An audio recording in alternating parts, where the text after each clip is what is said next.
Hello and welcome back to my channel. I am Smoke Sammy and today I'm going over some more Am I the Devil posts. Am I the villain for returning my wife's shoes? My wife was at the doctor's office for her baby's 2-week checkup when I stumbled upon new purchases in her closet, as in shoes, flip-flops, sandals, etc. that looked pretty close to the ones she already had in her closet that she had bought earlier this year in preparation, I guess, for summer. Except that the shoes were much bigger than the ones she had previously. This is our first baby, and to be honest, what I noticed more than anything is the fact that her feet have gotten swollen, wider and longer as her pregnancy progressed. Yeah, because she's pregnant. It has been a big mood killer for me, and is made worse by the fact that my mom compares pregnancy feet to a loaf of bread, and I can only visualize her feet like that. She's carrying your baby, buddy, and you're worried about that? But more than that, my mom said that feet are supposed to shrink after pregnancy and that weight loss is a big part of it. Yeah, because she's not pregnant anymore. So I was upset that my wife just spent all this money on new shoes when she barely goes anywhere outside of either her bedroom or a baby's room, and should be gunning for weight loss instead of throwing in the towel. She's still pregnant though! She's not necessarily throwing in the towel, she's still in the middle of a pregnancy. And honestly, screw you, buddy, for being like, my wife needs to lose weight anyway. Fuck off. I thought that it was an impulsive purchase that in the end was going to waste money and disincentivize her to lose weight and look for solutions to her swollen feet. They're gonna naturally unswell. I don't... Go Google things. As a result, I ended up taking back the shoes and getting refunds. Now my wife is pissed and I feel like she's going to refuse to lose weight out of spite. Am I the villain? I can't help not feeling attracted to her, and unfortunately the state of her feet is something I notice very clearly. I mean, they're on the floor, like, just don't look at them. I don't know. Also, fuck you. She's pregnant with your child. I said this before already, but I'm saying it again.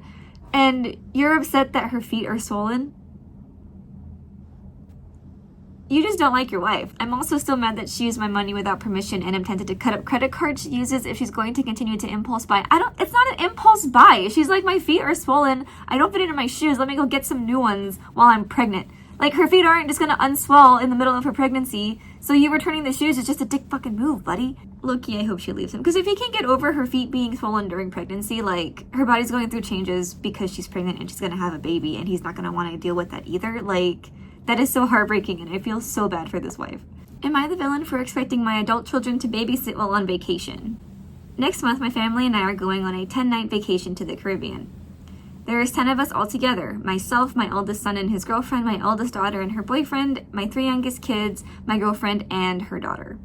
I am paying for all the main expenses of the trip, minus the flights for my son, his girlfriend, and my daughter's boyfriend. Recently, we were discussing itinerary of the vacation. I've told the kids that half the nights would be family nights, but 2 nights of the vacation, my adult kids and their partners can go and do their own thing. I also told them that they would be babysitting 2 of the nights as well, so my girlfriend and I can spend some time together away from the kids. There is specifically a day of vacation I plan for the older kids to watch their siblings all day/night because I have plans for me and my girlfriend. My daughter wasn't very happy when I mentioned this. She accused me of being manipulative because I didn't mention the babysitting request until now. I didn't really think to mention it sooner because I didn't think it would be an issue and thought it would probably be expected. See, that right there is problematic. Like, you are already assuming that their time is your time and that you have some sort of ownership over what they can do in their own time.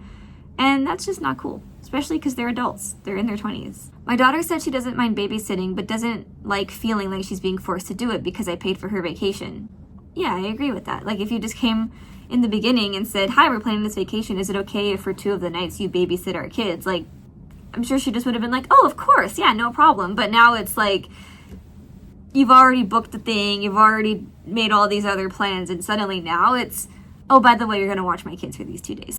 She also brought up our last family vacation out in the country back in 2019. It was just me and the 5 kids, and claims she spent most of the vacation looking after her little siblings, and is worried the same thing will happen again. I won't lie, she was very helpful during the last vacation as I was a single parent with 3 little kids. I told her things are different now, so it wouldn't be like that last vacation. Oh, so this happened before. Am I being the villain? It seems fair that the older kids get some time to spend away from their partners, and we get the same, especially as I am bankrolling their vacation. Yeah, okay, it is fair.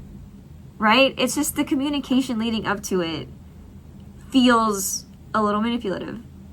So you're not necessarily the villain for wanting and requesting that they babysit your kids, especially if you are paying for the whole thing, but at the same time, like, just tell them up front. Tell them right away. Even, like, do the courtesy of asking them, because, like, they're gonna say yes. Like, am I the villain for making my wife go to her sister's wedding alone because she refused to come back to the track with me? I am married, and her sister got married a couple weeks back. The weekends I can, I go to the track for a few hours, then I come back home. I usually went with my son or my daughter, but since they're in Georgia with my brother, I asked my wife to come with me. And let me say, the track is pretty important to me. When I was a kid, I always went there with my dad, and also the fact that it's a fun occasion for me that I wanted to share with my wife.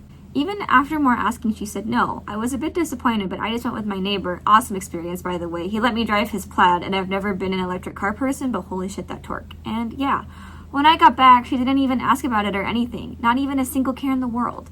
The week after that, my sister-in-law got married. At around 2 p.m., she asked why I hadn't dressed up. I had agreed to go with her before, and I told her I wasn't interested in going anymore. She said, "You're not serious, right?"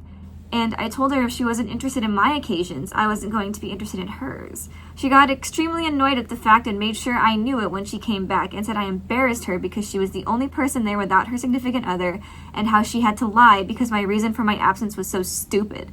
It's still a bit of a sore topic now, and I think we're both mostly over it, but I'm posting about it here to see if I'm the villain for not attending. There's a few things wrong here. One, I understand like being upset because your significant other isn't wanting to partake in something that you really want to do, right? But if they don't want to do it, they don't want to do it. Like, go do something else with them that you both want to do, right?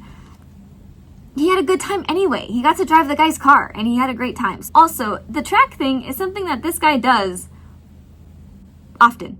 He goes any weekend that he can, as he says. So going to the track isn't at all the same thing as going to a wedding. A wedding is not something that you could just go to all the time, you know? So it's not even at all comparable. And he didn't even tell her until literally they were leaving. So it's not only a dick to the wife for just being like, yeah, I don't feel like going anymore when how week had passed, but it's also a dick to the sister-in-law because, you know, you have to RSVP to these things. They pay for every person to have a meal. So, like, they just wasted their money on this guy because he just decided he didn't want to go for a dumb, petty reason. My sister announced that she eloped a week ago, and we are in shock. Earlier today, my sister announced that she and her boyfriend, now husband, eloped a week ago. They went to City Hall on July 4th to get married, and then they took a trip for their honeymoon. They got back last night. They didn't tell anyone about their plan to go to City Hall beforehand. To say that we are all shocked is an understatement. I'm also disappointed. My parents are just beside themselves. We get along with her boyfriend and vice versa. No one would have objected to them getting married. They don't want kids, so the quick wedding wasn't because they want kids. They said they didn't want to bother with the expenses or stress of planning a wedding. That's fair. But in doing this, they completely cut any family out of the decision. It's not really up to the family, though. It's up to the bride and the groom. My parents are devastated. My sister doesn't even want a reception or photos for the family now. I think you have to recognize that weddings are about bringing two families together and that you need to include them. I mean, sure, but it also depends on what the bride and the groom want to do. Like, it's up to them. It's their wedding. Cutting them out is just wrong.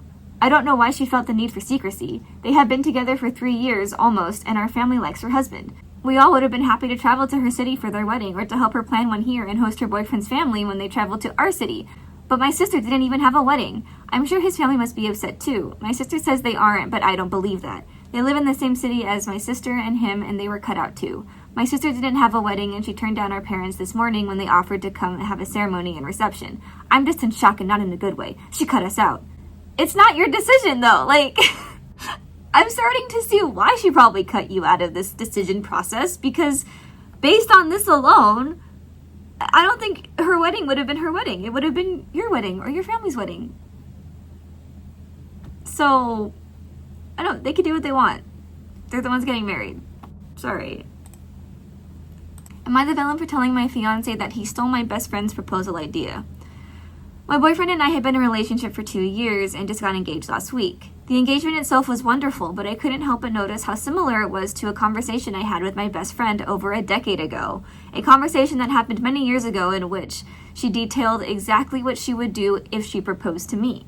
And it was very specific to my general likes and interests, and I mean specific. At the time, I told her that sounds perfect and hold on to that for later. It's pretty clear to me that he did approach her and she let him know about this plan. So after the day itself, I told my new fiance that it was cute that he asked her how I wanted to be proposed to, but I joked that he stole her entire very detailed plan, so it was more her proposal than his. He went quiet and then got angry, then it all came out. He said he always felt second place to my best friend, that I was only marrying him to satisfy my religious family, that I had been lying about my preferences, and that I'm probably having an affair with my friend. I was shocked. He's never expressed this to me before. He complained in the past that I spent too much time with her, so I accommodated his needs as best I could without losing my best friend. But I had no idea he thinks I'm having an affair. I tried to reassure him, but I thought it would be better to leave and told him we would talk about it later. We haven't been in contact, and though I haven't told my best friend about this, others in my life think he was completely valid for blowing up, and I need to do all I can to fix this relationship. Was I a villain for making that joke? There's information that is missing here. It's very clear. Because even OP's friends agree that everything that he's saying is valid. I do think that that was kind of a douchey joke to make, because she basically took this thing that was supposed to be about the two of them and like getting married and stuff and still made it about her best friend. So I can see in this alone how he would always feel second to her, because even in something like an act of a proposal, she was still talking about her best friend, basically giving all the praise to the best friend for the proposal instead of just accepting it and being happy. Other people see it too. It's not just the boyfriend. It doesn't sound like he's overreacting based on the fact that other people also see it this way. My wife embarrassed me in front of a good friend. How do I move forward? For context, I'm A, wife is B, friend is C. I'll admit, I'm not a shining example of a human being. Sometimes I'm a bigot and ignorant, and I accept that. That's who I am.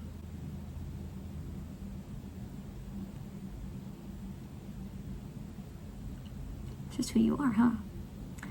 A year or so ago, I said a racist term while I was driving, and my toddler picked up on it and repeats the word every so often. I do regret that to this day. We actively teach my toddler not to say it. So you just spew racist terms when you're driving? I'm good friends with C. He's been a good friend for 6 years, and he's a pretty upright person, sensitive on equality issues, social justice warrior, etc. C does not know that I'm a closet bigot, and I prefer it that way. I have a certain image of how I portray myself to other people depending on how comfortable I am with them. All three of us were chatting one day, and B blurts out that I've been teaching my toddler racist terms, and C was caught off guard by that comment. Yeah, of course they're caught off guard by that comment. Followed by silence, and I told B to stop talking.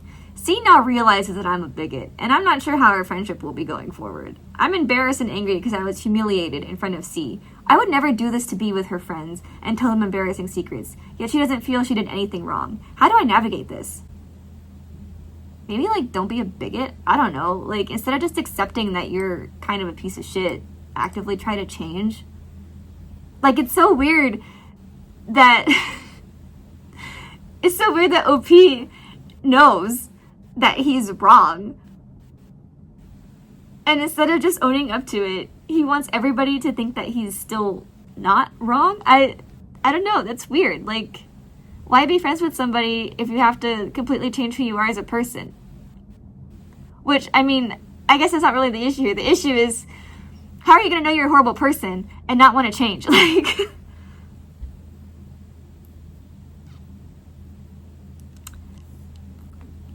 Alright, well that's it for today. Thank you for watching. Go ahead and leave a like, a comment if you want, and if you like this content or you like me, go ahead and subscribe, and I will see you next time. Bye!